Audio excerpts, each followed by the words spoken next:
মরস বিশ্বরূপকে পেয়ে প্রথম আস্বাদন করেছিলেন। এর আগে 8টি কন্যা সন্তান মারা গিয়েছে জন্ম হয়ে। চিন্তা করুন, আপনিও তো একটা মা। 8টা কন্যা মরেছে। কেঁদে কেঁদে প্রভুর কাছে প্রার্থনা করতেন, আমার জীবনে কি মা ডাক শোনার সৌভাগ্য হবে না? বিশ্বরূপকে পেলেন। সেই বিশ্বরূপ অদ্বৈত আচার্যের টুলে পড়াশোনা করে বৈরাগ্য লাভ করে সংসার ত্যাগ করলেন, যার নাম হলো পরবর্তীতে শঙ্করারণ্য। পতিও ছেড়ে চলে গেলেন না ফেরার দেশে। অনুভব করুন তো, আমরা তো বলি আমার দুঃখের নিয়ায় জগতে আর কারো দুঃখ নাই, আমি দুঃখী। হ্যাঁ, শচী মায়ের থেকেও আপনার দুঃখ বেশি নাকি? হ্যাঁ, চিন্তা করুন তো। পতিও চলে গেছেন। 8টা কন্যা দেহ রেখেছে। বিশ্বরূপ পেলেন, একটা পুত্র, সেও সংসার ছেড়ে চলে গেছে। হ্যাঁ, তাই ভয়ে গৌরহরিকে পড়াশোনা বন্ধ করে দিয়েছিলেন, যে যদি পড়াশোনা করে পণ্ডিত হয়, শাস্ত্র জানে, বৈরাগ্য এসে যেতে পারে, আমায় ছেড়ে চলে যাবে।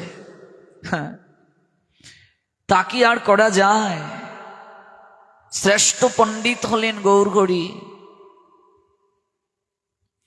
পিণ্ডদান করতে গেলেন পূর্বপুরুষের জগতের শিক্ষা প্রদানের জন্য, জগৎজীবকে আচরণ করে শিক্ষা দেওয়ার জন্য। সেখান থেকে ঈশ্বর পুরীপাদের কৃপা প্রাপ্ত হলেন। বাড়িতে এলেন, দরজা লাগিয়ে কেবল কাঁদেন, একটিবার কারো সঙ্গে কথাও বলেন না। ছেলেটা বিয়ে করতে চায়নি, বহু আদর করে নিজে মেয়ে দেখে লক্ষ্মীপ্রিয়ার সঙ্গে বিয়ে দিয়ে দিলেন।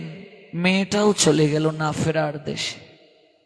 চিন্তা করুন তো, অনুভব করুন তো, কত যন্ত্রণা সহ্য করবেন তিনি। বাধ্য হয়ে ছেলেটাকে সংসারে গভীরভাবে তার মন নিবদ্ধ করার জন্য বিষ্ণুপ্রিয়াকে ঘরে আনলেন, কিন্তু আকর্ষণ নেই। গয়া থেকে এলেন, এ যেন এক নতুন নিমাই। দরজা বন্ধ করে কাঁদেন, প্রিয়ার সঙ্গে কথাও বলেন না। মা কাঁদছেন। বাড়িতে যে কাজ করে, কাজের লোক ঈশানকে জড়িয়ে ধরে। ঈশান শুধু কাজের লোক নয়, শচী মায়ের যেন অন্ধের যষ্টি। বাবা ঈশান, একটা বৈদ্য ডেকে নিয়ে আয় না, একবার তাকিয়ে দেখ আমার নিমাইয়ের কি হয়েছে রে বাবা। হ্যাঁ, আমার ছেলেটা গয়া থেকে আসার পরই পরিবর্তন হয়ে গেল। ওর কোনো বায়ু রোগ হলো না হয়তো? যা বাবা ঈশান, একটা বৈদ্য ডেকে নিয়ে আয়। এ নিমাই, তোর কি হয়েছে বাবা? তুই আমার সঙ্গেও কথা বলছিস না, প্রিয়ার সঙ্গেও কথা বলছিস না, দরজা লাগিয়ে কেবল কাঁদছিস। যে নবদ্বীপবাসী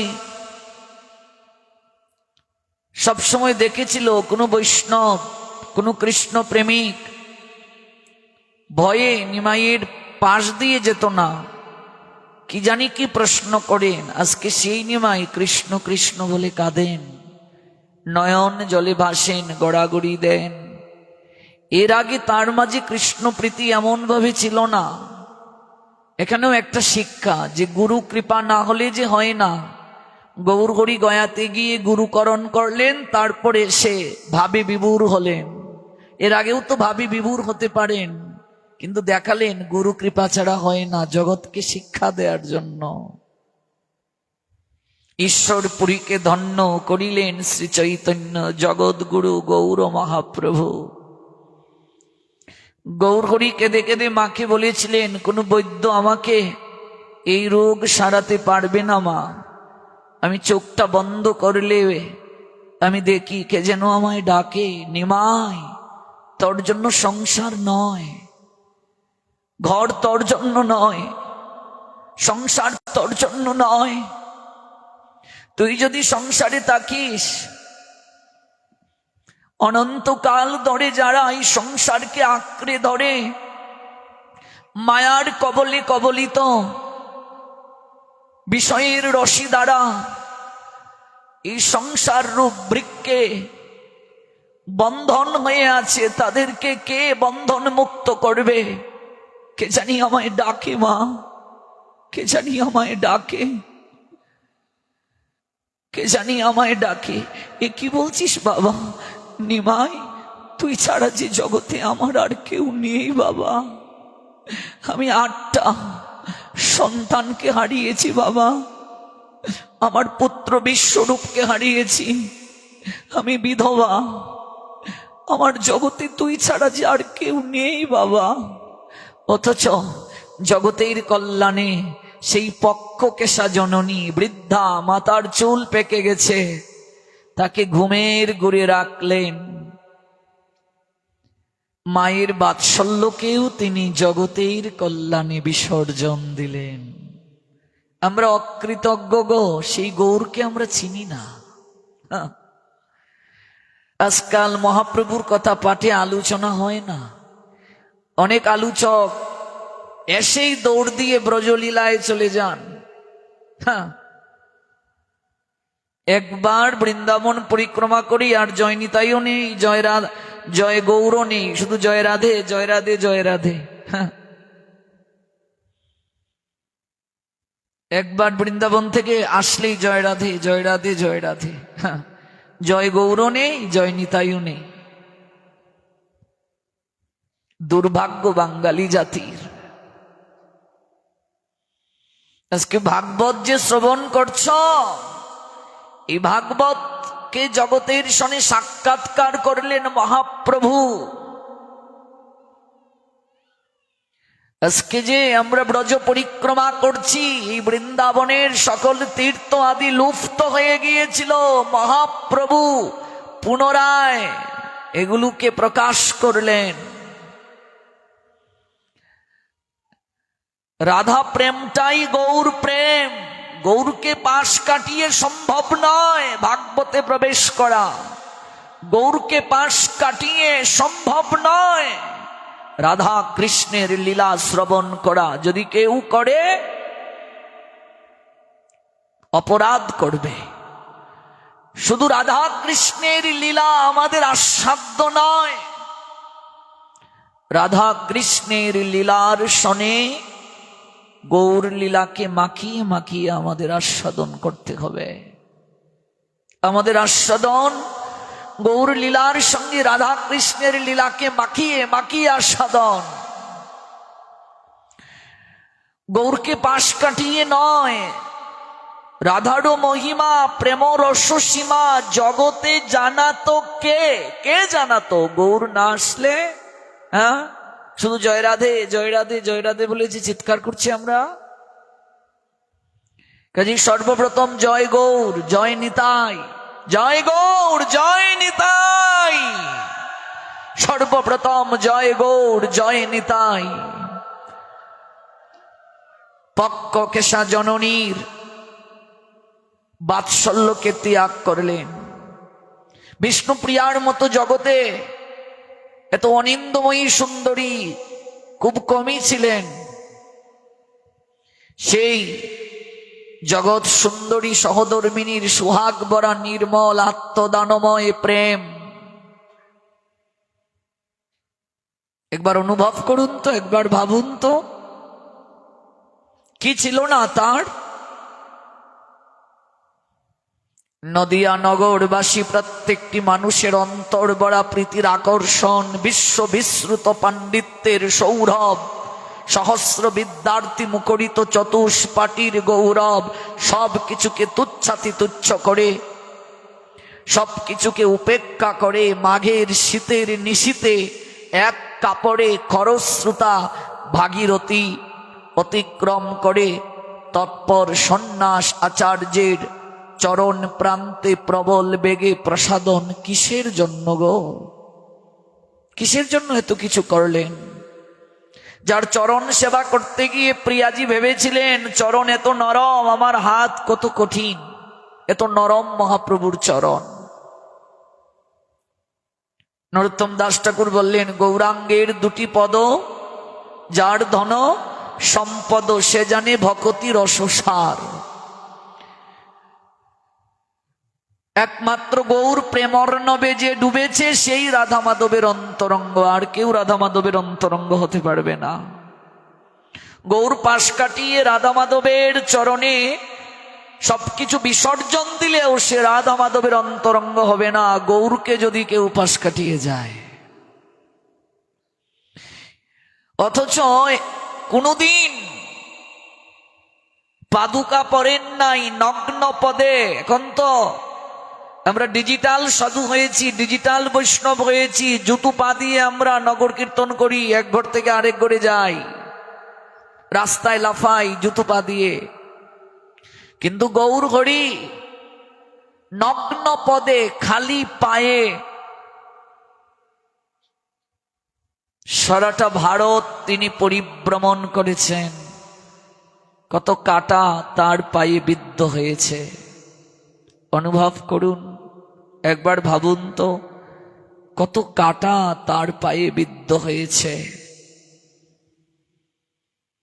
শুধু একটাই উদ্দেশ্য, তাপদগ্ধ জীবের জীবন মরুতে পরা শান্তির অকৈত প্রবাহ বইয়ে দেয়া, শ্রাবণের মতো অবিরল ফিসকারির মতো অনর্গল অশ্রু বর্ষণের সাথে বিরহ কাতর কণ্ঠ জগৎ জীব আর কারো মুখ থেকে শুনে নাই।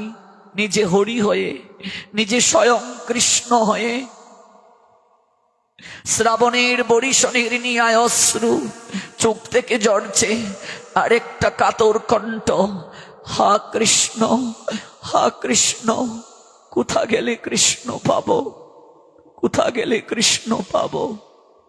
তুমি আপনি হয়ে হরি কেন বলো হরি, হরি হরি বলে কেন কাঁদো কানাই, কি অভাবে কার ভাবে ভাই ব্রজ ছেড়ে এলে, মধুর বৃন্দাবন ত্যায্য করে দেশান্তরী হলে। ও কানাই শিরে চূড়া নাই, করে বাসি নাই, গলে নাই রে বনমালা। তোমার অভাবটা কি ছিল? কেন মধুর বৃন্দাবন ত্যায্য করে আজ তুমি এমন বেশ ধারণ করে একুল থেকে ওকুলে, এঘর থেকে অঘরে, এক নগর থেকে আরেক নগরে ঘুরে বেড়াচ্ছ। তুমি নিজে স্বয়ং কৃষ্ণ, অথচ কাতর কণ্ঠে হা কৃষ্ণ, হা কৃষ্ণ, কোথা গেলে কৃষ্ণ পাবো, কোথা গেলে কৃষ্ণ পাবো। এই ক্রন্দন কার জন্য? বক্ষ পঞ্জর বিদারক আর্তরুদন, যাদের হৃদয়ে মরুভূমির নিয়ায়, যারা কোনোদিন কৃষ্ণ নাম করে না, যাদের কোনোদিন নয়ন থেকে এক বিন্দু অশ্রুও ঝরে না, যাদের ঊষর হৃদয়ে ভূমি, তাদের হৃদয় মন্দাকিনী ধারায় শান্ত শীতল প্রেমের সেদিন লহরী বয়েছিল। খরস্রোতা গঙ্গা যেমন বয়ে যায়, ওই মরুভূমি হৃদয়ে তেমন করে সাগরের নিয়ায় জলগর্জন সৃষ্টি হয়েছিল। আর নদীতে যেমন স্রোত হয় এমন করে প্রেমের স্রোত বয়েছিল, আর নয়ন থেকে অশ্রু ঝরেছিল। একটাই শব্দ, হা কৃষ্ণ, হা কৃষ্ণ, হা কৃষ্ণ, কোথা গেলে কৃষ্ণ পাবো। গৌর গেয়েছেন, ভজ কৃষ্ণ, কহ কৃষ্ণ, লহ কৃষ্ণ শিক্ষা। গৌর হরি গেয়েছেন, কি গেয়েছেন? যেজন কৃষ্ণ নাম লয় সে হয় আমার প্রাণ রে। তোমরা ভজ শ্রীকৃষ্ণ, কহ শ্রীকৃষ্ণ, লহ শ্রীকৃষ্ণের নাম রে। আর এদিকে অদ্বৈত আচার্য জগৎ জীবকে বলছেন, ওগো তোমরা কৃষ্ণ কোথায় পাবে গো? যিনি কৃষ্ণ কৃষ্ণ বলে কাঁদছেন তিনিই তো স্বয়ং কৃষ্ণ। তা তোমরা আমার শনে গাও, বজ গৌরাঙ্গ, কহ গৌরাঙ্গ, লহ গৌরাঙ্গের নাম রে। যেজন গৌরাঙ্গ ভজে সে হয় আমার প্রাণ রে। স্বয়ং নিতাই চাঁদ জানালেন দিনন্তে গৌরাঙ্গের নাম যে লয় একবার রে, আমি হই তার চিরাদিন, সে হয় আমার প্রাণ রে। দিনন্তেও যে একবার গৌরাঙ্গের নাম লয়, আমি তার হয়ে যাই আর সে আমার হয়ে যায়। এত বলি নিত্যানন্দ ভূমে গড়ি যায় রে, সোনার পর্বত যেন ধুলাতে লুটায় রে। দিনন্তে গৌরাঙ্গের নাম যেন একবার রে, দিনন্তে গৌরাঙ্গের নাম যেন একবার রে, আমি হই তার চিরাদিন, সে হয় আমার প্রাণ রে। সারা দিবস অন্তে একবারও যদি কেউ অশ্রু বিসর্জন করে নয়ন জলে হা গৌরাঙ্গ প্রাণ গৌরাঙ্গ বলে, নিত্যানন্দ প্রভু বলছেন আমি কথা দিলাম, আমি তার কাছে নিজেকে বিকিয়ে দিয়েছি। ভবের ঘাটে আমি স্বয়ং তাকে কুলে করে গৌরাঙ্গের চরণ তরিতে তুলে দেব। আমি স্বয়ং কুলে করে তাকে গৌরাঙ্গের চরণ তরিতে তুলে দেব। দিনন্তে গৌরাঙ্গের নাম যেন একবার রে, আমি হই তার চিরাদিন, সে হয় আমার প্রাণ রে। এই জন্য কার মনে কাকে ভালো লেগেছে এই নিয়ে আমার কোনো কথা নেই, কিন্তু আমার মনে, আমার হৃদয়ে সিংহাসনে আমি আমার গৌর হরিকে ছাড়া আর কাউকে বসিয়ে ভক্তি আর প্রীতির ধূপ দীপে আরতি করতে পারবো না। আমার সমস্ত হৃদয় জুড়ে একজনই আছেন, তিনি আমার গৌর সুন্দর। তাই বৈষ্ণব কবি কাঁদছেন আর গাইছেন, হগো যার মনে লাগছে যারে,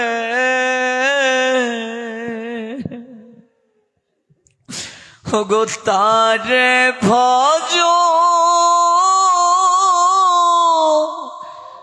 তারা,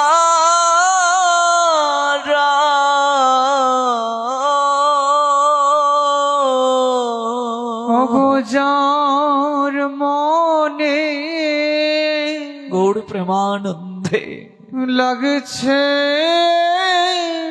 যারে,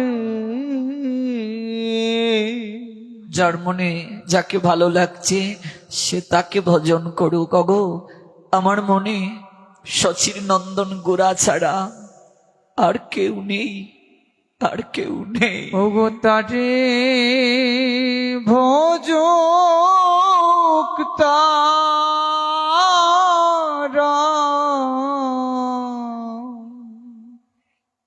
যদি আপনি আমায় প্রশ্ন করেন তোমার মনে শচীন নন্দন গোরা,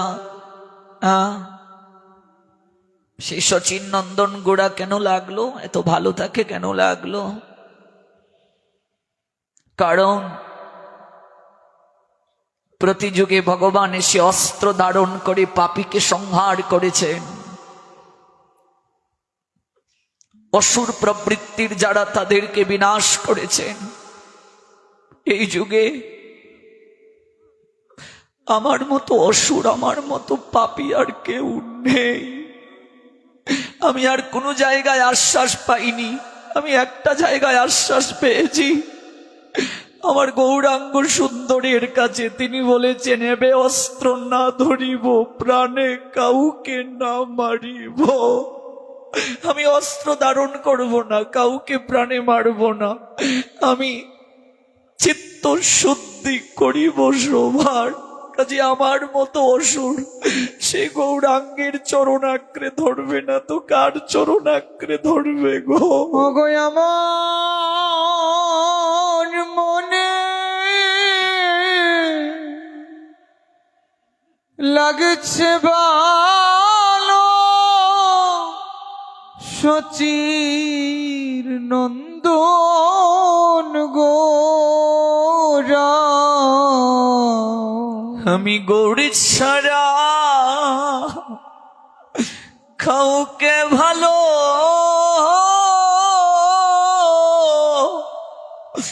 বাসব না গো। আমি গৌর ছাড়া কাউকে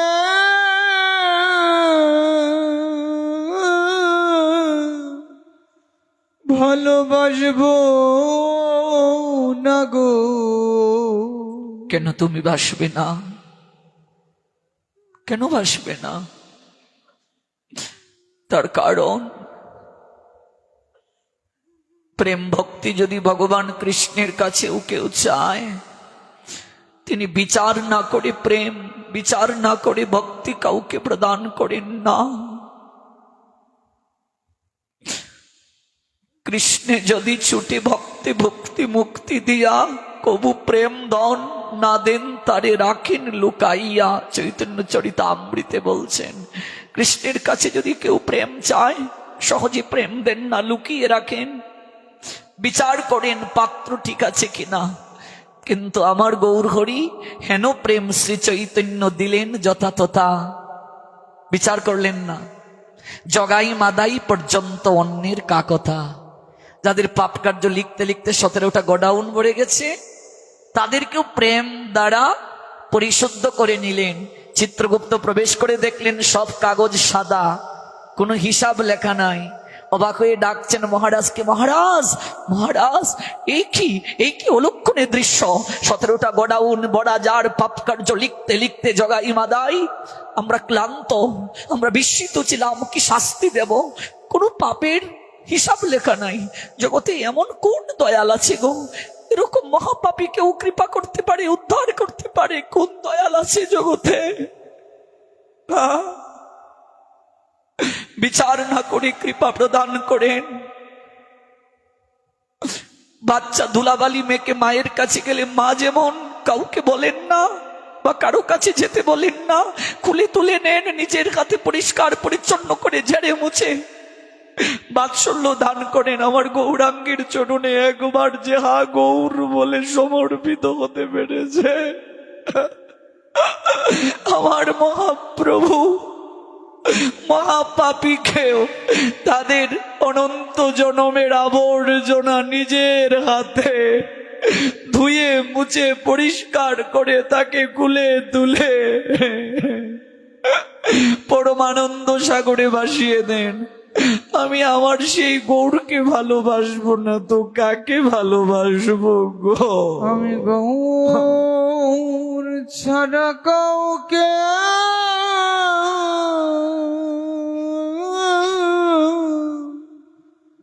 ভালোবাসবো না গো। ওগো যে দেশে আমার গৌরাঙ্গ নাই গো, আমি সে দেশে না, সে দেশে না যাব। ওগো যে দেশে গো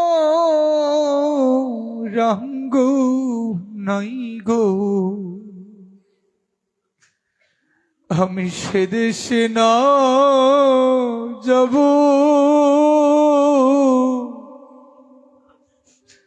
সে দেশে না যাব। নরোত্তম দাস ঠাকুর বলেছিলেন,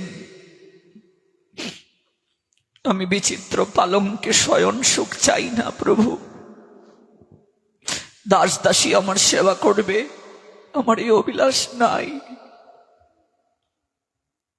তুমি আমার কাছ থেকে সব যদি কেড়ে নাও তাতেও আমার দুঃখ নেই, কিন্তু তুমি আমার বদন থেকে নিতাই গুণগান, গৌর গুণগান কোনোদিন কেড়ে নিও না। সব কিছু কেড়ে নাও ঠাকুর, আমি সব হারিয়ে নগরে নগরে আমি হা গৌর বলে নিতাই বলে আমি ঘুরে বেড়াবো। এই প্রেম সম্পদ তুমি আমার কাছ থেকে কেড়ে নিও না। যে দেশে গৌর নাই আমি সে দেশে যাব না। গৌর বিমুখ জনার আমি মুখ কখনো হেরব না। গো যে দেশে গৌর প্রেমানন্দে নাই গো, নয়নের জলে একটু প্রেমাঞ্জলি দিয়ে যাও মা। আমি সে দেশে না যাব, সে দেশে না যাব,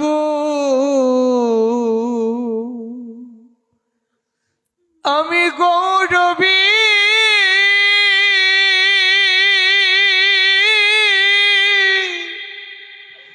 মুখ জানার মুখ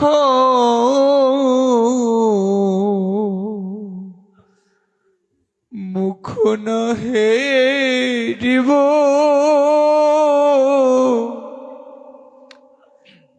একবার নাচিব গুড়া গুড়া গুড়া গুড়া গৌরাঙ্গ হে হগহা গুড়া গহা গুড়া প্রাণ গুড়া গৌরাঙ্গ হে গৌর আমাদের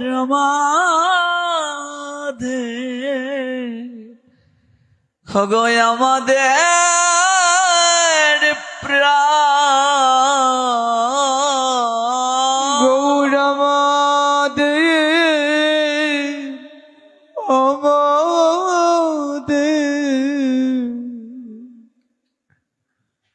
ও গো আমাদের প্রাণ।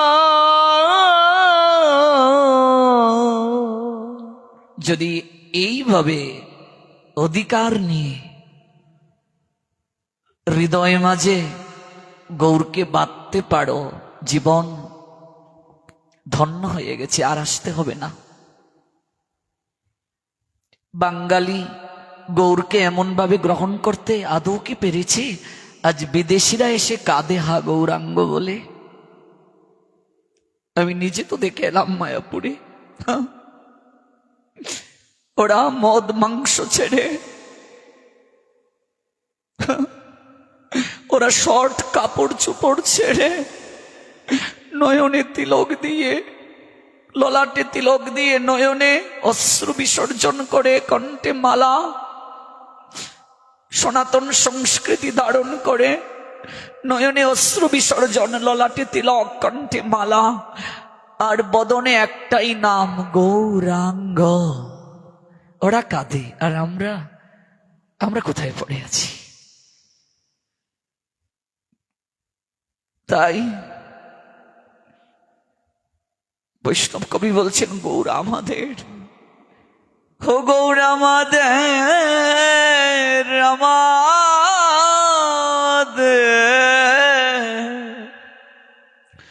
ও গো আমাদের প্রাণ। গৌর আমাদের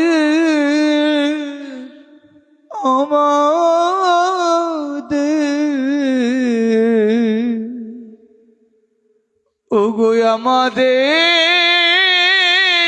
প্রাণ। গো প্রেমের পুতলি গুড়া, গুড়া নদী আর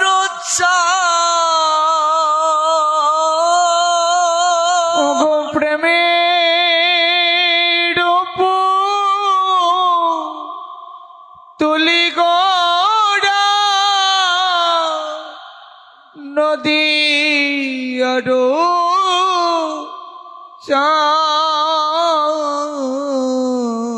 গৌরামাদের আমাদের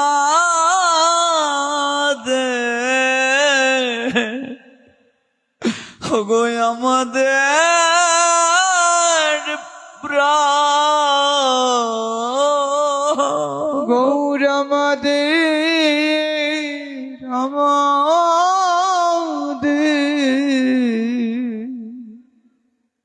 ওগো আমাদের প্রাণ ওগো আমাদের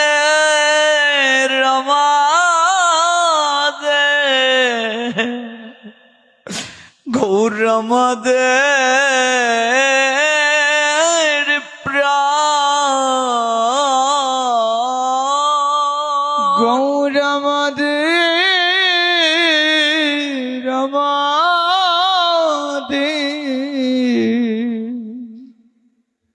ওগো আমাদের প্রাণ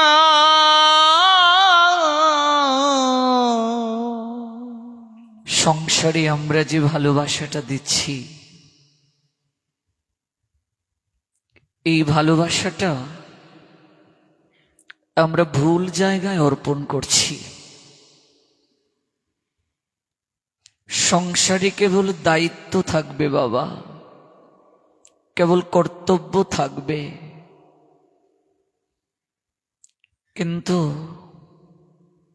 ভালোবাসাটা দিতে হবে আমার গৌর হরির চরণে। যদি এই ভালোবাসাটা অন্য কোনো জায়গায় দেয়া হয়, ভালোবাসাটা দূষিত হয়ে যায়। এই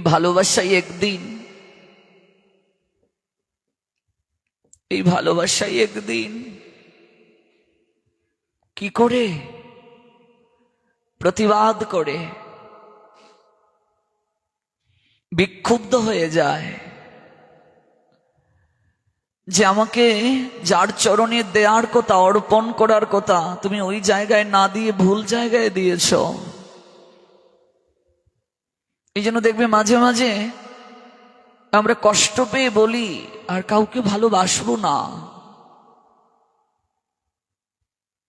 সন্তানকে এত ভালোবাসি কিন্তু বুঝে না সে, স্ত্রীকে এত ভালোবাসি, এত দায়িত্ব এত কর্তব্য পালন করি, গাধার মতো কাটি দিন থেকে রাত পর্যন্ত, এরপরও সংসারে কারো মন পাওয়া যায় না। স্ত্রীও আমায় বলে তোমায় অনেক ভালোবাসি, অথচ সে যদি আমায় ভালোই বাসতো,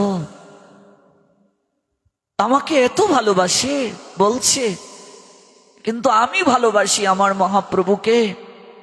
আমি সবকিছু ছেড়ে আমার মহাপ্রভুর নিবেদিত প্রসাদ পেতে চাই, তার চরণে নিজেকে আত্ম উৎসর্গ করতে চাই, এর মাঝেই আমার আনন্দ।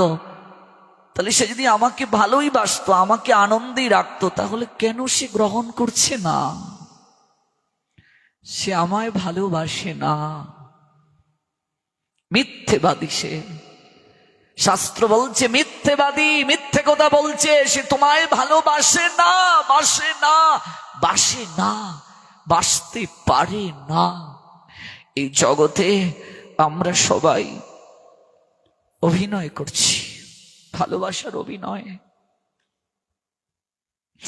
অভিনয়ে যে যত বেশি পারঙ্গম, যে যত বেশি শ্রেষ্ঠ অভিনয়ে, সে তত বেশি এই জগৎ সংসারে যার সঙ্গে অভিনয় করছে তার কাছ থেকে সুবিধা প্রাপ্ত হয়। কথাটা আমি বুঝাতে পেরেছি কিনা? যে যত বেশি অভিনয়ে পারঙ্গম, সে তত বেশি জগতে সুবিধা প্রাপ্ত হয়। কারণ এটা অভিনয় মঞ্চ। এখানে অভিনয় করতে স্ত্রী পাচ্ছি আমরা, এখানে অভিনয় করতে পুত্র কন্যা পাচ্ছি আমরা, এখানে অভিনয় করতে গিয়ে আমরা এই সম্পর্কগুলোকে পেয়েছি। অভিনয় করতে গিয়ে অভিনয় শেষ, কারো সঙ্গে আর সম্বন্ধ নেই, কারো সঙ্গে আর সম্বন্ধ নেই, কারো সঙ্গে সম্বন্ধ নেই। এই ভারতবর্ষে একজন রাজা ছিলেন যার নাম ভদ্রীহরি, নাম শুনেছেন কি না? তার 100 বৈরাগ্য উদয়ের উপদেশ ছিল, যেগুলো আস্বাদন করলে যে কারো হৃদয়ে বৈরাগ্য এসে যায়। 100টা উপদেশ ছিল। এই ভদ্রীহরি রাজা তার প্রিয়তমা স্ত্রীকে অনেক ভালোবাসতেন, অনেক ভালোবাসতেন, হৃদয় দিয়ে ভালোবাসতেন, সর্বস্ব দিয়ে ভালোবাসতেন। জীবন সর্বস্ব তার প্রিয়তমা স্ত্রী। এবং এই ভদ্রীহরি রাজা উত্তম শাসক। তিনি স্ত্রীকে যেমন ভালোবাসতেন, তিনি ভগবানেরও পরম ভক্ত। এই জন্য তার রাজ্যে ঋষিগণ, সাধকগণ স্বাধীনভাবে সাধনায় মগ্ন থেকে সিদ্ধিপ্রাপ্ত হয়েছিলেন বহু সাধক। সেই ভদ্রীহরি রাজার রাজত্বে একজন ঋষি, তিনি সিদ্ধিপ্রাপ্ত হয়েছেন। তাই মনে মনে ভাবছেন, আমি এই রাজার রাজ্যে সিদ্ধিপ্রাপ্ত হয়েছি, কাজে রাজাকে আমার একটা উপকারের প্রতিদান দেয়া আবশ্যক। তিনি আমায় ভজনে সহায়তা করেছেন, উত্তম পরিবেশ দিয়েছেন, আমি নিবৃত্তে ভজন করতে পেরেছি, কেউ উৎপীড়ন করে নাই।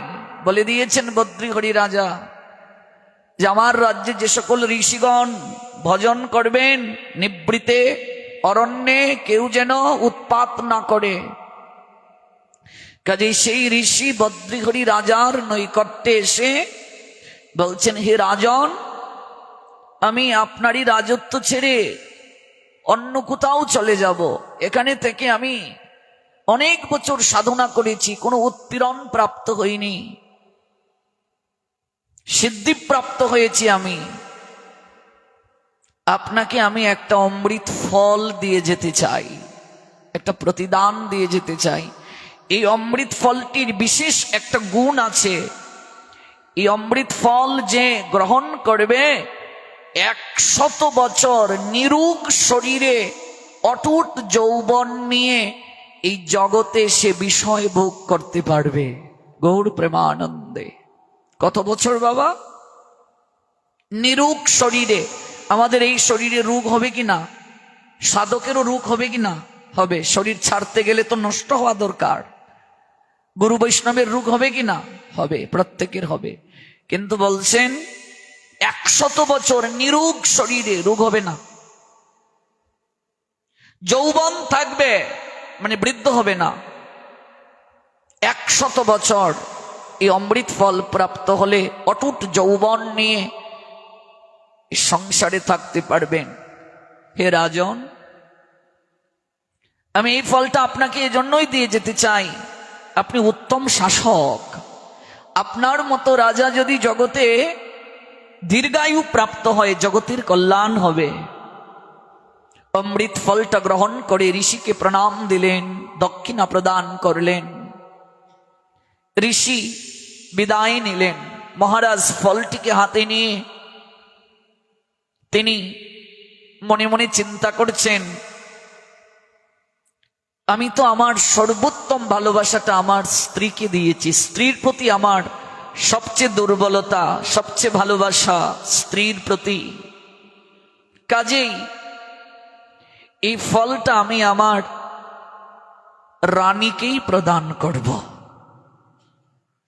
রানী যদি নিরুক শরীরে যৌবন নিয়ে 100 বছর থাকে, তাহলে আমি তাকে দর্শন করে তার সাহচর্য পেয়ে আমি পরম সুখী হব। কাজে এই ফলটা রানীকে দেওয়াই উত্তম। সকল কিছু ঠিক আছে, কিন্তু স্ত্রীর প্রতি একটু দুর্বলতা তার। অনেক সুন্দরী স্ত্রী, অটুট যৌবন তার, অনেক সুন্দরী, তাই একটু দুর্বলতা। এরকম আমাদের অনেকেরই আছে। স্ত্রৈণ আমরা, স্ত্রীর প্রতি বশীভূত। রানীকে জড়িয়ে ধরে বলছেন, দেখো এই জগতে আমি তোমাকে সবচেয়ে বেশি ভালোবাসি। এটা অমৃত ফল, ঋষি কর্তৃক প্রদত্ত হয়েছে। এই ফলটি যে গ্রহণ করবে 100 বছর যৌবন নিয়ে নিরুক শরীরে এই জগতে সে অবস্থান করতে পারবে, 100 বছর আয়ু পাবে। আমি তোমায় সবচেয়ে ভালোবাসি, তাই এই অমৃত ফলটি আমি তোমায় প্রদান করলাম, তুমি গ্রহণ করো। তুমি যদি নিরুক শরীরে যৌবন নিয়ে থাকো, আমারই আনন্দ হবে। রানী মৃদু হেসে ফলটিকে গ্রহণ করে বললেন, মহারাজ আপনি আমায় এত ভালোবাসেন, আপনি নিজে গ্রহণ না করে এই ফলটা আপনি আমায় প্রদান করছেন। আমার জীবন ধন্য, আমার জীবন ধন্য মহারাজ। আপনার মতো পতি পেয়ে আমার জীবন ধন্য, আমি পরম সুখী। আমার মতো জগতে সুখী কেউ নেই, আমি ধন্য মহারাজ। রানী ফলটিকে নিয়ে গেলেন, নিয়ে অন্দরমহলে মনে মনে ভাবছেন, মহারাজ তো উপলক্ষ, আমি তো ভালোবাসি সেনাপতিকে। এই ফলটি আমার প্রেমিক যদি গ্রহণ করে, তার যদি যৌবন থাকে, সে যদি অটুট সৌন্দর্যের অধিকারী হয়, 100 বছর বেঁচে থাকে, আমার মতো আনন্দ জগতে আর কেউ পাবে না। কাজে এই ফলটা আমি সেনাপতিকেই প্রদান করব। মন দিয়ে লীলাটা শ্রবণ করুন। যদি একটু উপলব্ধি করতে পারেন, জীবন ধন্য হবে, সংসারের প্রতি কিছুটা হলেও মোহ কাটবে। স্বজনাদির প্রতি, স্ত্রী পুত্র কন্যা পরিজনের প্রতি যে এত এত প্রীতি, তার 1% গোবিন্দের প্রতি দিতে পারলে জীবন ধন্য হতো, একটু হলেও বৈরাগ্য আসতে পারে। রানী ফলটিকে নিয়ে গোপনে সেনাপতির কাছে গিয়ে বললেন, মহারাজ তো উপলক্ষ, তুমি তো জানো আমার এই হৃদয় কেবল তোমার জন্য, আর কারো জন্য নয়। আমি তোমাকেই সবচেয়ে বেশি ভালোবাসি। এই অমৃত ফল ঋষি প্রদান করেছেন মহারাজকে, মহারাজ দিয়েছেন আমাকে, আমি তোমায় দিচ্ছি। তুমি এটি গ্রহণ করো। 100 বছর যৌবন এবং নিরুক শরীরে তুমি জগতে বেঁচে থাকতে পারবে। আর তোমার যৌবন যদি থাকে, নিরুক যদি তুমি থাকো, আমার মতো আনন্দ জগতে আর কেউ পাবে না। সেনাপতি রাজরানীকে ধরে চুম্বনকে বলছে, তুমি আমায় এত ভালোবাসো, আমি ধন্য। ফলটি আমি নিবৃত্তি নিয়ে ভক্ষণ করব। যদি মহারাজ কিংবা কোনো সৈন্য দেখে ফেলে, তাহলে গর্দান যাবে আমার। তুমি শীঘ্র করে অন্দরমহলে যাও, আমি আমার কক্ষে প্রবেশ করছি। আর এই সেনাপতি রানীকে স্বার্থের জন্য ভালোবাসে, রাজ সিংহাসন দখল করার জন্য। সেনাপতি মূলত ভালোবাসে রাজবেশ্যাকে, গৌর প্রেমানন্দে। এই রাজ্যে সবচেয়ে যে সুন্দরী পতিতা, যে বেশ্যা, তাকে সেনাপতি ভালোবাসে, তার সঙ্গে সে মন দেয়া নেয়া করেছে। রানী তো উপলক্ষ স্বার্থের জন্য। তাই ফলটা নিয়ে রাজবেশ্যার নৈকট্যে গিয়ে বলছে, আজ তোমার জন্য আমি এমন একটা উপহার নিয়ে এসেছি, যা তুমি প্রাপ্ত হলে আনন্দ সাগরে ডুবে যাবে, এবং আজকে তুমি আমায় সবচেয়ে বেশি ভালোবাসা দেবে, আদর দেবে। আমি তোমার জন্য মহামূল্যবান একটা উপহার নিয়ে এসেছি। কি নিয়ে এসেছো আমার জন্য? এই দেখো, এটা অমৃত ফল, ঋষি কর্তৃক প্রাপ্ত। তুমি পেলে কি করে? আমি প্রাপ্ত হয়েছি ঋষির নিকট থেকে। এই ফলটা যে একবার গ্রহণ করবে 100 বছর নিরুক শরীরে অটুট যৌবন নিয়ে এসে থাকতে পারবে। আমি তোমাকে ভালোবাসি, প্রাণ থেকে বেশি ভালোবাসি, হৃদয় দিয়ে ভালোবাসি। তোমার এই যৌবন যদি থাকে, আমার মতো আনন্দ জগতে কেউ পাবে না। এই ফলটা তুমি গ্রহণ করো। বেশ্যা মনে মনে ভাবছে এটা ঋষির উপহার। এই অস্নাত অবস্থায় অপবিত্র শরীরে এটা গ্রহণ করা আমার পক্ষে সমীচীন হবে না। ওগো, তুমি এই পাত্রে অমৃত ফলটা রাখো, আর আজকে আমায় ক্ষমা করো।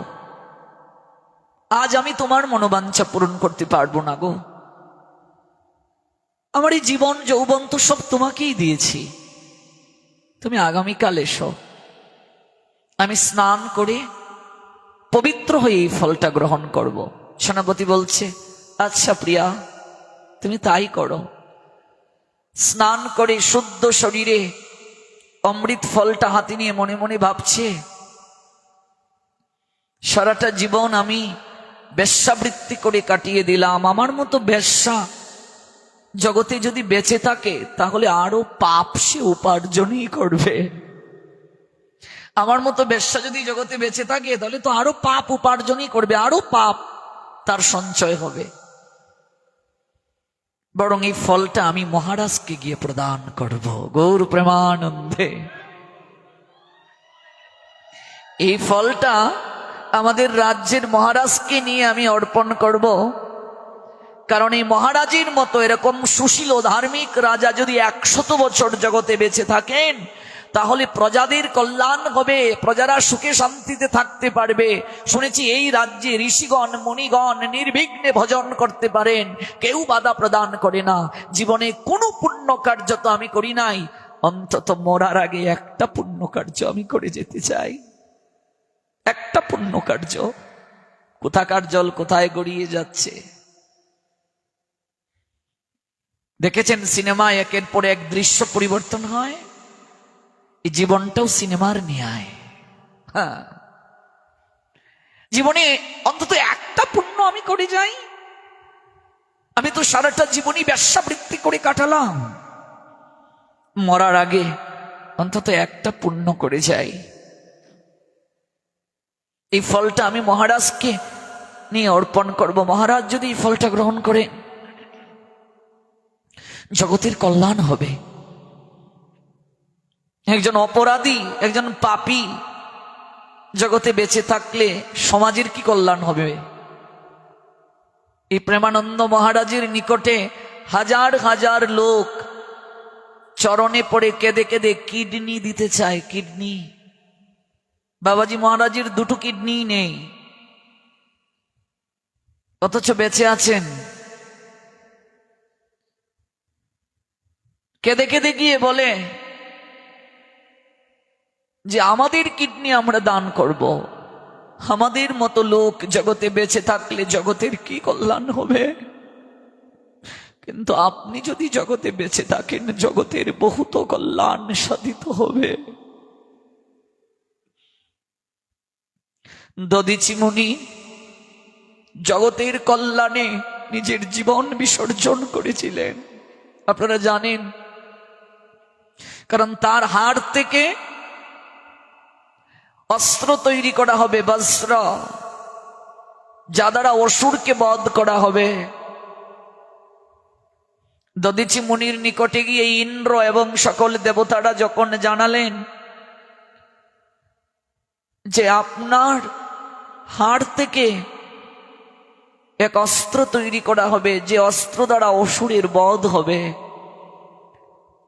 দধিচি মুনি হাসতে হাসতে বলছেন, শরীর তো একদিন নষ্ট হবে দেবরাজ,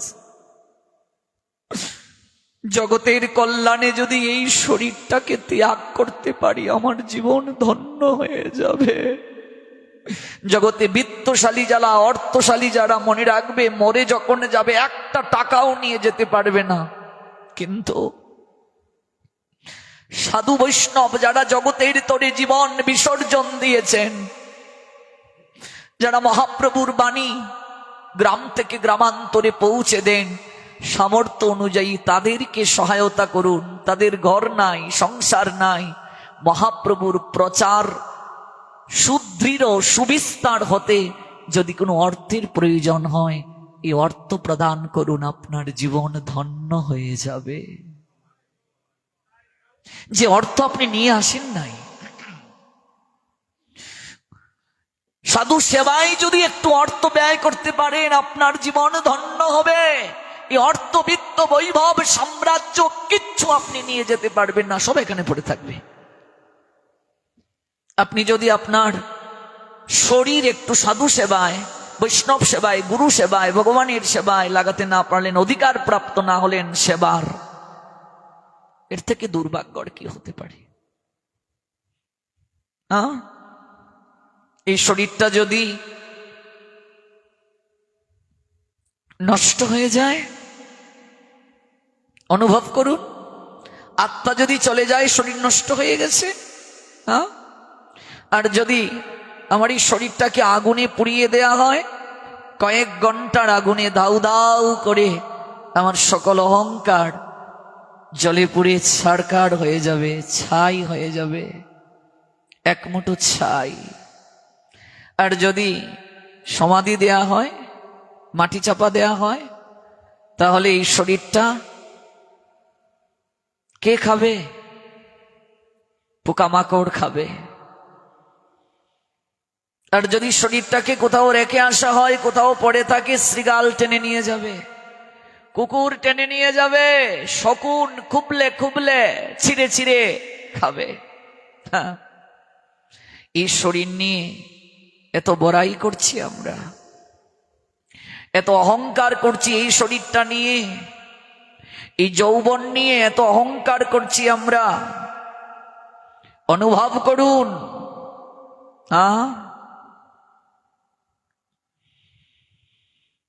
বলছেন ভক্তিবিনোদ ঠাকুর, হায় হায় নাহি ভাবি অনিত্য এসব, জীবন বিগতে কুতা রহিবে বৈভব। হগো শ্মশানে শরীর মম,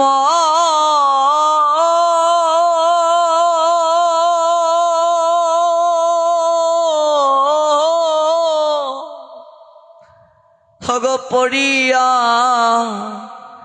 রহিবে, অগ বিহঙ্গ পতঙ্গ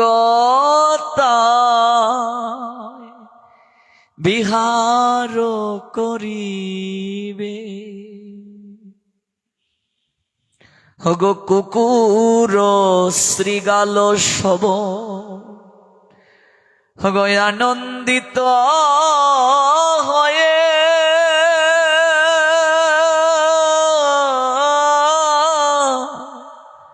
হগ মহোৎসব করিবে আমার এই দেহ লয়ে। যে দেহের এই গতি তার অনুগত,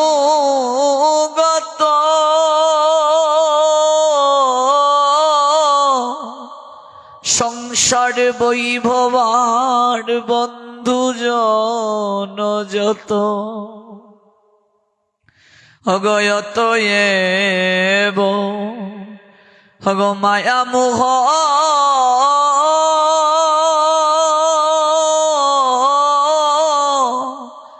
ছাড়ি বুদ্ধিমান,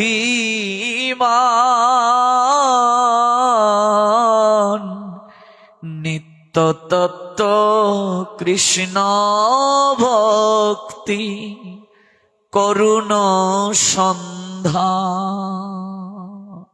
একমাত্র নিত্য তত্ত্ব কৃষ্ণ ভক্তি। গতকাল আমি শেষ করেছিলাম, ভক্তি কখনো নষ্ট হয় না, ভক্তির বিনাশ নাই, ভগবানের বিনাশ নাই। আর কার বিনাশ নাই? ভক্তের বিনাশ নাই। গতকালের প্রসঙ্গ মনে আছে, দেবানন্দ পণ্ডিত শ্রীবাসের চরণে অপরাধ করেছিলেন। আমরা আজকে এই দিকে যাচ্ছি না, আগামীকাল শুনব। আজকে যে দিকে ব্যাসদেব লীলা নিয়ে যাচ্ছেন আমরা সেদিকেই থাকব। অনেকে ভাবতে পারেন গতকাল যে প্রসঙ্গ শেষ করেছিলেন সেটা তো শেষ হয়নি, আগামীকাল শুনবো আমরা। রাজবেশ্যা মনে মনে ভাবছে, আমি যদি 100 বছর জগতে যৌবন নিয়ে নিরুক শরীরে থাকি, আমার পাপই কেবল অর্জন হবে। আমি অন্ধকার জগতের বাসিন্দার, আমি যদি বেঁচে থাকি আমার পাপই কেবল বৃদ্ধি হবে, শুধু পাপ বাড়বে আমার। তাই মহারাজ যদি বেঁচে থাকেন 100 বছর, প্রজাদের কল্যাণ হবে, জগতের মঙ্গল হবে। তাই আমি এই ফলটা, অমৃত ফলটা মহারাজকে প্রদান করব।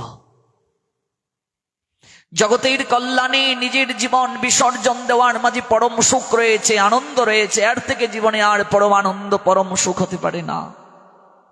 আমরা নিজের জন্য বাঁচি, নিজের জন্য বাঁচাকে কাম বলে, আর অপরের জন্য বাঁচাকে প্রেম বলে। প্রেম, নিজের জন্য যারা বাঁচে ওরা স্বার্থপর, ওরা কামুক। আর জগতের জন্য যারা বাঁচে ওরা উদার, ওরা প্রেমিক হয়, প্রেমিক। এই জন্য জগতের তরে যারা জীবন বিসর্জন দিতে পেরেছে, এই জীবন যৌবন যারা জগতের কল্যাণে বিসর্জন দিয়েছে, সংসারী মানুষের কেবল একটাই দায়িত্ব, তাদের সেবা করা, তাদেরকে সহযোগিতা করা। রাজবেশ্যা ফলটা নিয়ে রাজভবনের উদ্দেশ্যে যাত্রা করলো। অনুমতি চাইল দ্বার রক্ষকের কাছে, মহারাজের দর্শন চায় নিবৃতে।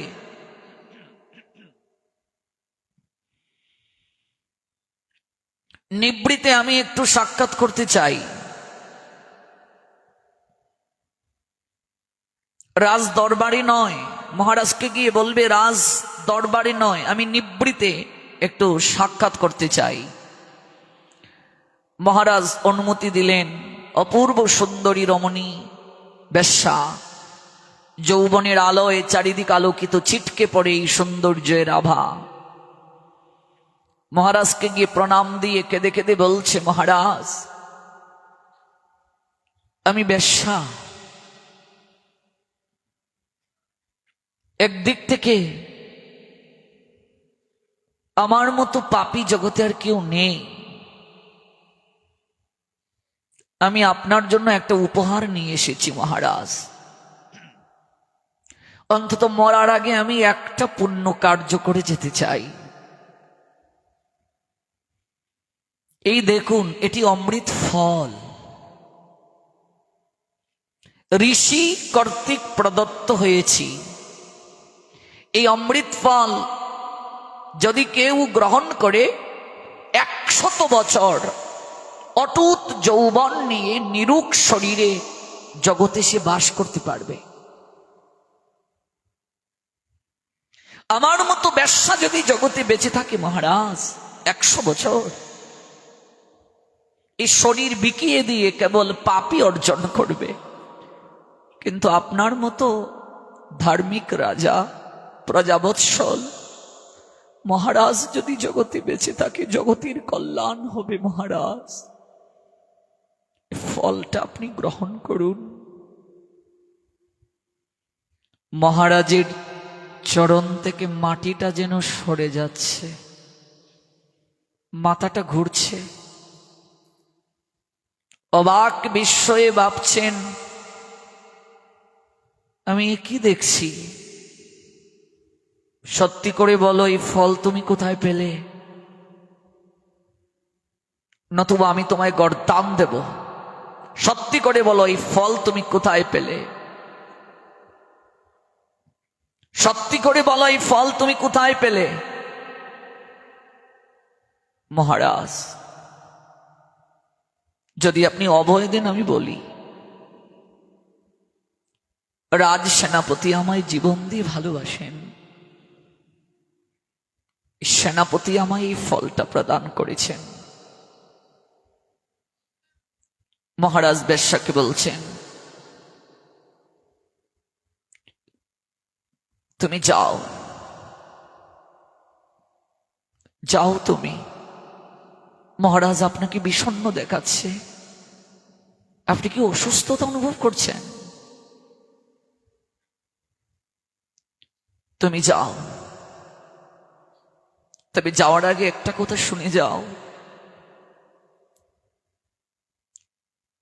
আজকের এই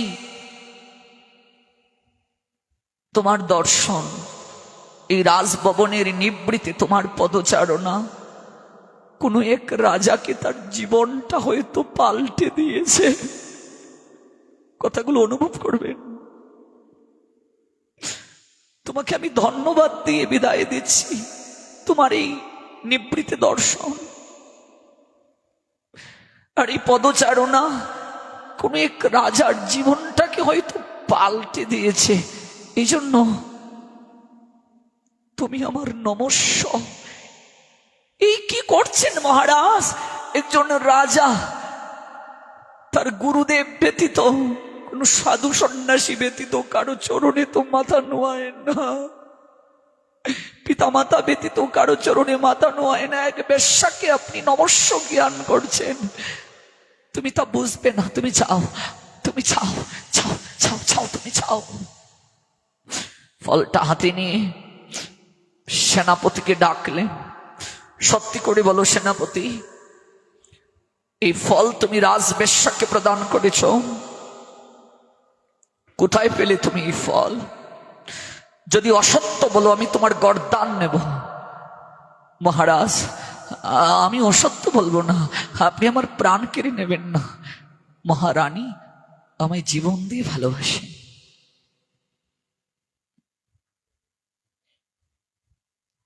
জীবন দিয়ে তিনি আমায় ভালোবাসেন। সঙ্গে সঙ্গে মহারাজ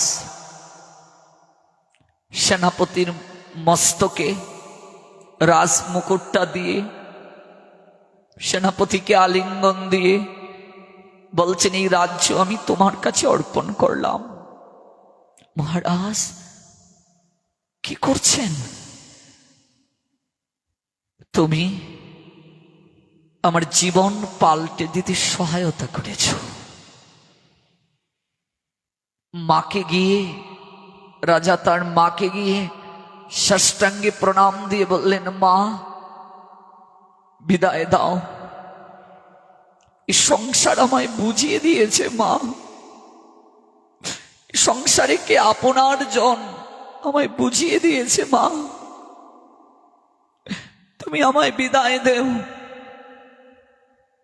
আমি বাকিটা জীবন তপবনে গিয়ে আমি গোবিন্দ আরাধনা করে কাটিয়ে দিতে চাই। যাকে জীবন দিয়ে ভালোবাসলাম, তার ভালোবাসায় যদি এত কপটতা থাকতে পারে, এই সংসারের সকল ভালোবাসা কেবল ছল, কেবল চাটুকার, সবাই কেবল চাটুকার। আমায় বিদায় দাও মা।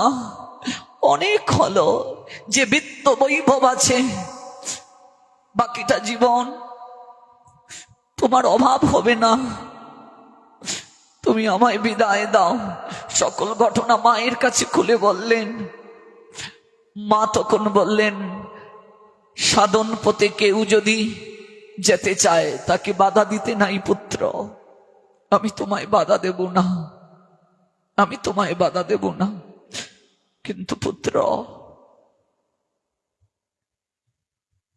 আমার একটা নিবেদন আছে তোমার কাছে। বদ্রীহরি রাজা বলছেন, পুত্রের কাছে আবার মায়ের কি নিবেদন থাকতে পারে? তুমি আমায় আদেশ করো মাতা। পুত্র, এটা আদেশ হতে পারে না। পুত্র যদি সাধনার ক্ষেত্রে অনেক দূরে গিয়ে যায়, মা তখন পুত্রকে আর আদেশ করতে পারে না। বাবা, পুত্র যদি সাধন মার্গে অনেক ঊর্ধ্বে উঠে যায়, মা তখন পুত্রের কাছে নিবেদনই জানাতে পারে, আদেশ করতে পারে না। তুমি আজ সাধনার মার্গে যাচ্ছ পুত্র, তোমার কাছে আমার চাওয়া, এই বৃদ্ধা জননীকে তুমি বিষয়ে বিষ্ঠা কূপে রেখে যাচ্ছ পুত্র। যদি কোনদিন সাধনার পথে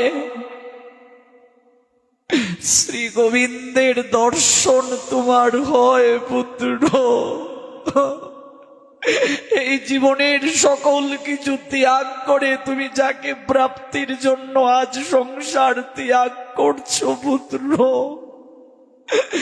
যদি কোনদিন তোমার গোবিন্দ দর্শন হই, বৃদ্ধা জননীর কথা মনে থাকবে তো বাবা?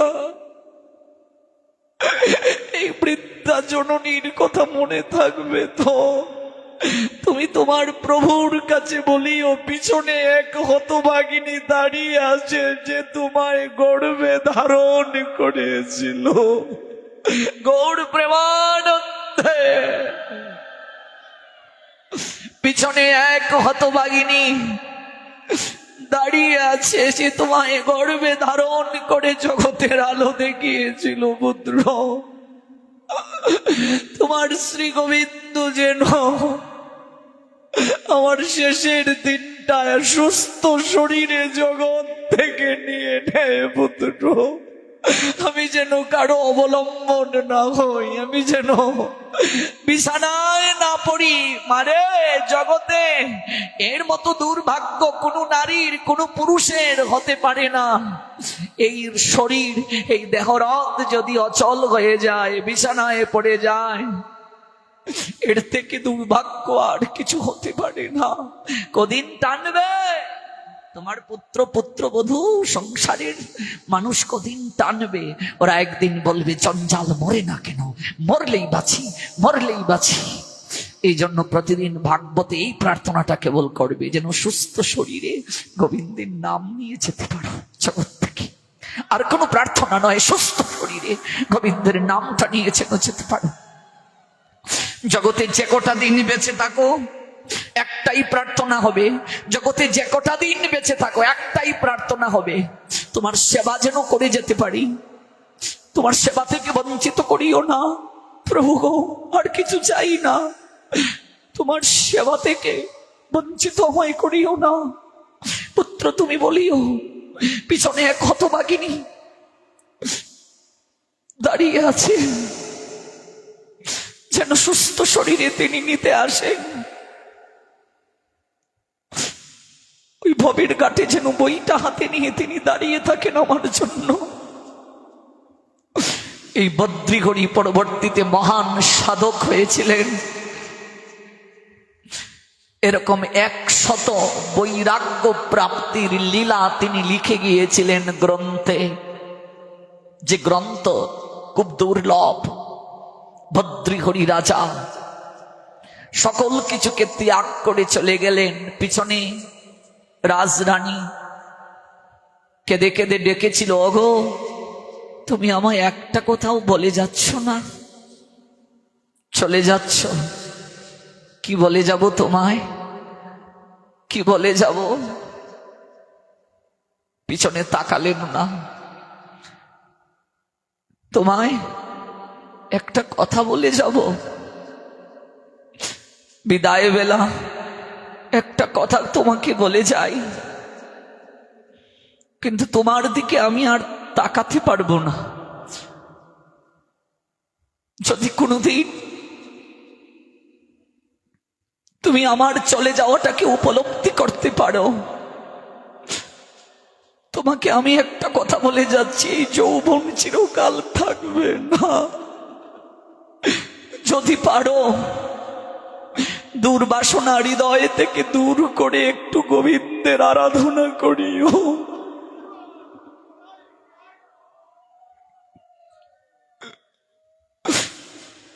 আমি তোমার স্বামী হিসেবে তোমার কাছে এই অনুরোধটা রেখে যাই, দুর্বাসনা হৃদয় থেকে দূর করো। অনেক তো হলো, আর কদিন বেঁচে থাকবে? এই দুশ্চরিত্রা স্বভাব দূর করে অন্তত একটু গোবিন্দের আরাধনা করিও, যেন তোমার শেষের দিনটা মঙ্গল হয়, তোমার শেষের দিনটার পথ পরিষ্কার হয়। আমি যাই, যা কিছু আছে সারাটা জীবন তুমি আনন্দে আভিজাত্যে কাটাতে পারবে, রাজকোষে যা আছে। আমাকে তুমি আর দেখো না,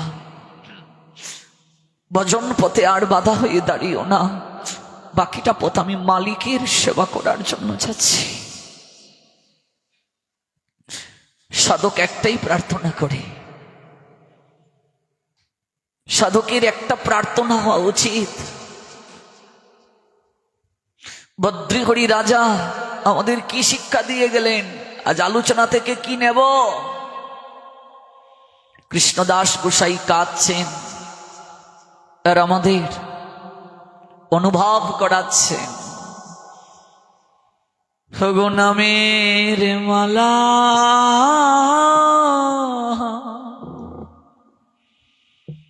আমি লইয়া গলে,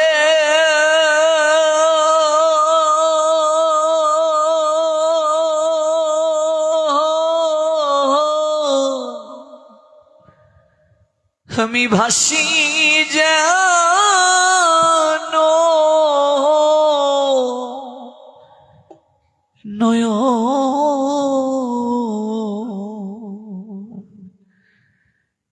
নয়নে জলে গো,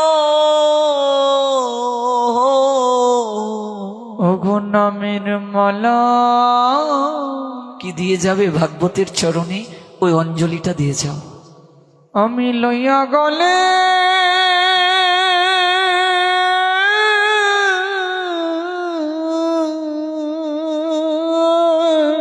আমার তো কিছুই নাই প্রভু, কি দেব তোমায়? ধন সম্পদ, অর্থবিত্ত বৈভব, যে ধন সম্পদের দেবী লক্ষ্মী সতত তোমার চরণ সেবা করে, তোমার চরণে যার স্থান, আমি অর্থবিত্ত বৈভব তোমায় দেব? যে ধন সম্পদের দেবী তোমার চরণে থাকে, হ্যাঁ, মণি মাণিক্য তোমায় দেব? এই সম্পদের দেবী তো তোমার চরণেই থাকে, কি দেব তোমায়? জগতে তোমায় কি দেব প্রভু? সকল কিছুই তো তোমার, আমার তো কিছু নাই। তোমার ধন তোমাকে দেয়ার মাঝে কি গৌরব আছে? কি গৌরব আছে তোমার ধন তোমাকে দেয়ার? প্রভু, এই দেহটাও তোমার, আমি তোমার চরণে এই জগতের কোনো কিছু দিতে চাই না। আমি আজ এসেছি, আমি দুফুটা নয়নের জলে তোমার চরণকে একটু ধুইয়ে দিয়ে যেতে প্রভু। আমি কবে নামের মালা গলায় নিয়ে নয়ন জলে ভাসব? আমি নামের মালা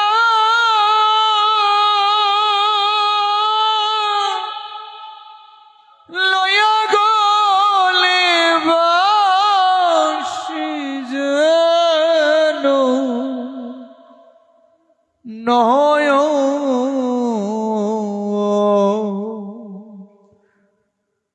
নয়ন জলে গো, কবে নয়ন জলে আমি ভাসি গো, কবে নয়ন জলে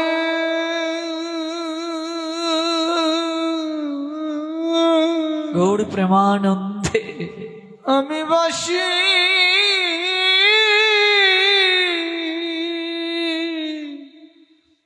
বাসিব গো কবে নামের মালা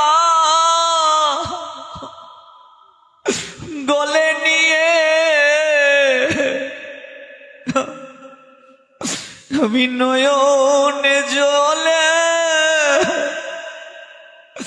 ভাসিব গো কবে নামে মালা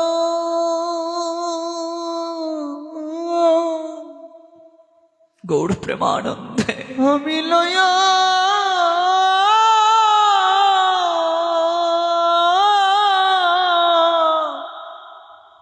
লইয়া গলে ভদ্রহরি রাজার মতো কোন দিন আমাদের এই বৈরাগ্য আসবে? কবে নয়ন জলে ভাসব, কবে নয়ন জলে আমি বসি গো নামের মালা লইয়া গলে ভাসি যেন নয়ন জলে। ওগো নামের মালা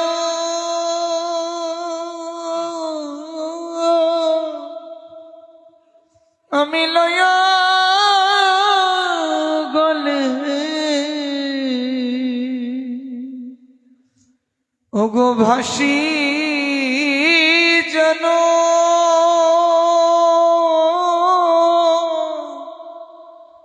নয়ন জলে। আমার আরেকটা নিবেদন আছে প্রভু, আমি নামের মালা লইয়া গলে নয়ন জলে ভাসব, আর কবে ভক্তের চরণ দুলিকে আমার অঙ্গে মেকে আমি প্রসাদ জ্ঞান করতে পারব। ভক্তের চরণ দুলিয়ে গৌর প্রেমানন্দে ওগো লইয়া মাথে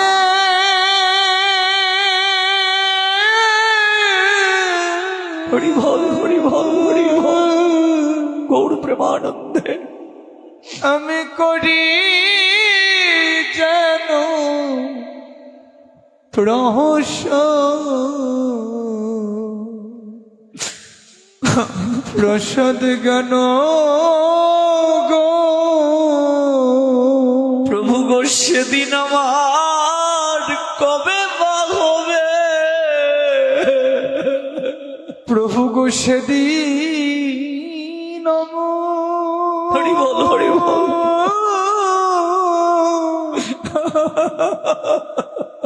আমার কবে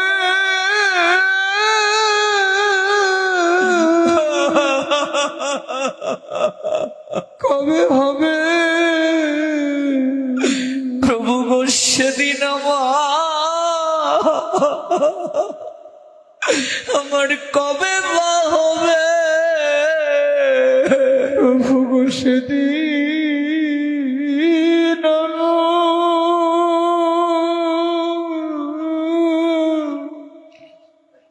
আমার কবে হবে? ভক্তের চরণ ধুলি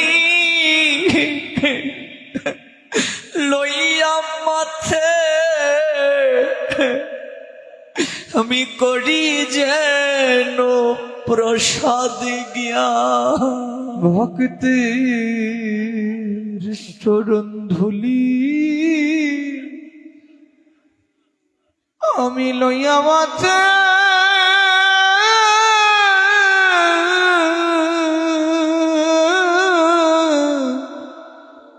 করি যেন প্রসাদ জ্ঞান গো। প্রভু গো সেদিন আমার কবে বা হবে? প্রভু গো সেদিন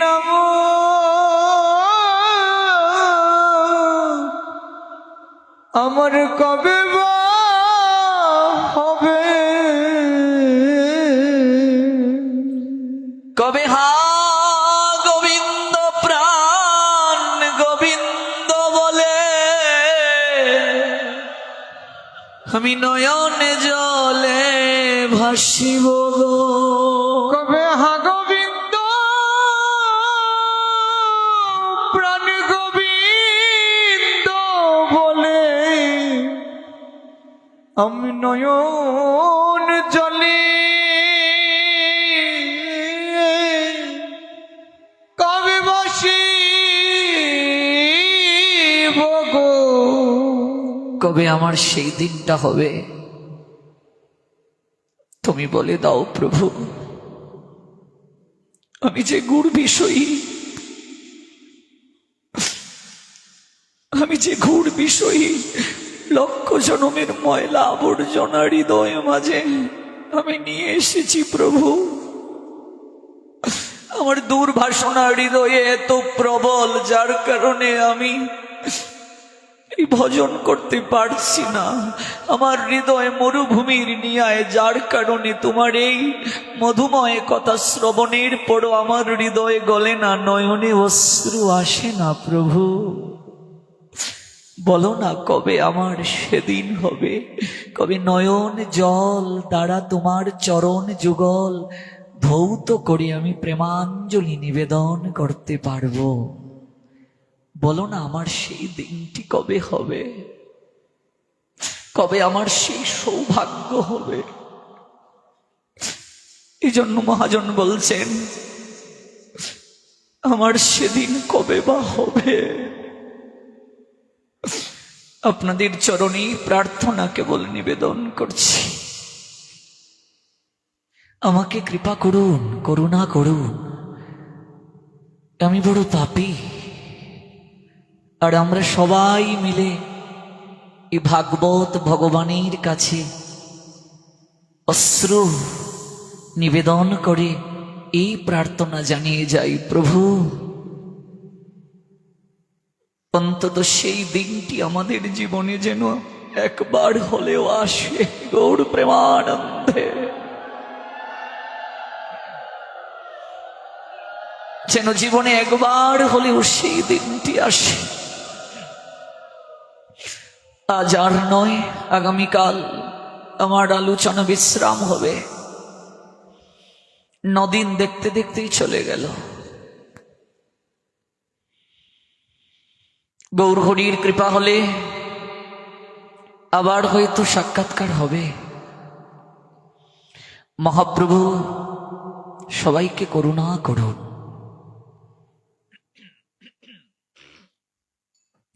ভাগবতের অহৈতুকী কৃপা সবার লাভ হোক। প্রাণ